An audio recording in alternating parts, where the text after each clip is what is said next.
Hello friends, good morning. Today I am here with a very interesting topic, that is how to calculate power of decimal number, or you can say exponent of decimal numbers. Okay, so our first question is 4 raised to the power 0.5. तो हम इस question को कैसे solve out करेंगे? सबसे पहले हमें पता होना चाहिए कि इसको हम लिख सकते हैं n पावर x और एक्सपोनेंट पावर और एक्सपोनेंट कुछ भी बोल सकते हो। तो ये n आपका होता है बेस और ये आपकी होती है पावर और एक्सपोनेंट। क्लियर? तो जो आज हमारे क्वेश्चंस हैं वो आपके इस फॉर्म में है, n power p by Q, means ये एक रैशनल नंबर्स की फॉर्म में है। जो हमारा एक्सपोनेंट है या पावर है वो किसकी फॉर्म में है? रैशनल नंबर की फॉर्म में है। तो इसको हम कैसे लिख सकते हैं? अंडर रूट n और p यहाँ पर आ जाएगा और q यहाँ पर आएगा। ठीक है, तो रैशनल नंबर्स में अगर पावर है तो अगर हमारा कोई भी बेस है तो हम उसको इस फॉर्म में लिखेंगे। फॉर एग्जाम्पल, जैसे हमारे पास है n की पावर 2/3, तो हम इसको कैसे लिख सकते हैं? n क्यूब रूट और 2 को आप यहाँ लिखो या यहाँ लिखो। ठीक है, तो अब हम क्वेश्चन को सॉल्व करते हैं। 4 रेज टू दी पावर 0.5, 0.5 इसको हम लिख सकते हैं 5/10 और ये आपका आ जाएगा 1/2। क्लियर? तो इसका मतलब क्या है? 4 की पावर कितनी है? 1/2 है। तो 1/2 का मतलब क्या होता है? स्क्वायर रूट होता है। तो हमें क्या करना है? 4 का स्क्वायर रूट 2 और ये आपका आंसर है। क्लियर? ऐसे ही नेक्स्ट क्वेश्चन लेते हैं। 81 जिसकी पावर है 0.25। अब 0.25 को हम कैसे लिख सकते हैं?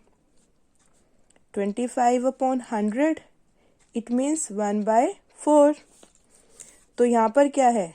81 की पावर कितनी है? 1/4।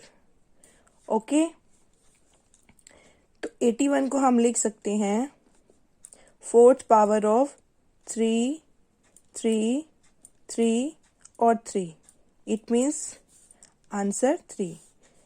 4 टाइम्स 3 है और हमें क्या निकाले? 4th पावर, तो आंसर हमारा आ जाएगा 3। क्लियर? नेक्स्ट क्वेश्चन लेते हैं।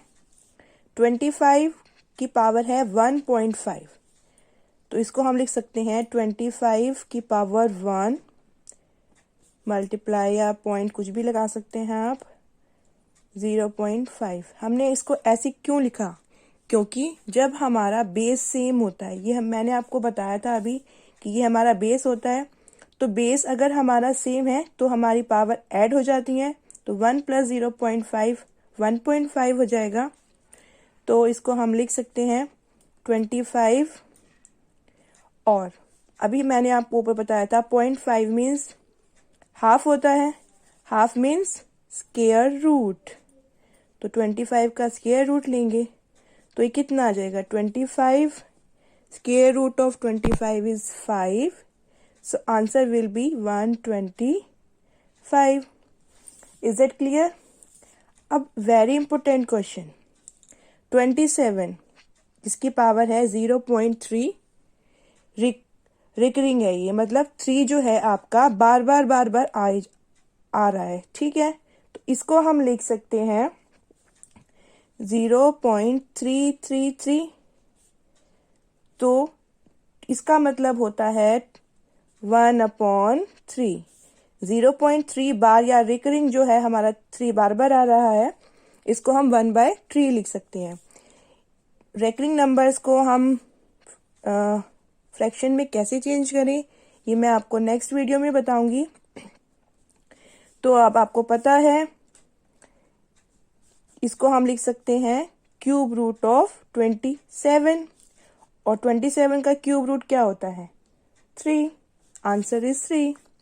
सेम एज नेक्स्ट क्वेश्चन करते हैं। इसमें है आपका 0.6 बार, 6 बार बार रिपीट हो रहा है, तो इसको हम लिख सकते हैं 27 0.3 बार उसकी पावर 2। आपको पता है अगर हम पावर्स को इस फॉर्म में लिखते हैं तो वो मल्टीप्लाई हो जाती हैं। ओके, तो उसके बाद आपको क्या करना है सॉरी